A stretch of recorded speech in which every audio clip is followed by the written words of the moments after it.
పాపపు పొరలతో నిండిన కన్నును, పాపపు పొరలతో నిండిన కన్నును పాలతో కడిగిన కన్నుగా చేయుము.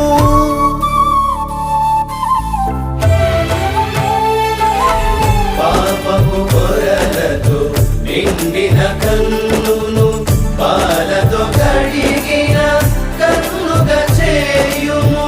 నిరతము నిన్నే చూచెడి కన్నును, నిరతము నిన్నే చూచెడి కన్నును ఎన్నడు పొందెదనో స్వామి.